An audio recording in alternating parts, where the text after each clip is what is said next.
Are you actually busy or are you avoiding something? Because there's a difference. Being busy looks productive. It looks responsible. It looks ambitious. Your calendar is full. Your notifications don't stop. You always have somewhere to be, something to finish, someone to respond to. From the outside, it makes sense. You're just in your grind era, right? But let me ask you something uncomfortable. When was the last time you sat in silence without reaching for your phone? When was the last time you had nothing to do and didn't feel restless? Because sometimes busy is just a socially acceptable way to not sit with yourself. It's easier to answer emails than answer your own questions. It's easier to plan the next move than admit you don't even know if you like the direction you're going. It's easier to stay in motion than to stop and realize you might be running from something. Maybe you're not overwhelmed or distracted. Some people overwork to avoid loneliness. They overcommit to avoid conflict. Some stay constantly stimulated because the quiet feels loud. And we praise it. We call it discipline. We call it drive. We call it ambition. But what if it's just fear wearing a productivity badge? What if the moment you slow down, the real thoughts show up? The doubt, the dissatisfaction, the grief you never processed, the decision you've been postponing, the conversation you don't want to have, the life you're not sure you chose intentionally. And here's the tricky part.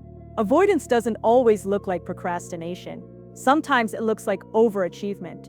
Sometimes it looks like being the reliable one, the strong one, the always available one. You don't feel stuck because you're lazy. You feel stuck because you haven't stopped long enough to ask yourself what you're avoiding. So the real question isn't why am I so busy? It's what am I afraid will happen if I'm not? And maybe the answer isn't dramatic. Maybe you're avoiding admitting you're tired of being the strong one. Maybe you're avoiding a simple truth like this isn't working for me anymore. And that's scary because once you admit it, you can't unknow it.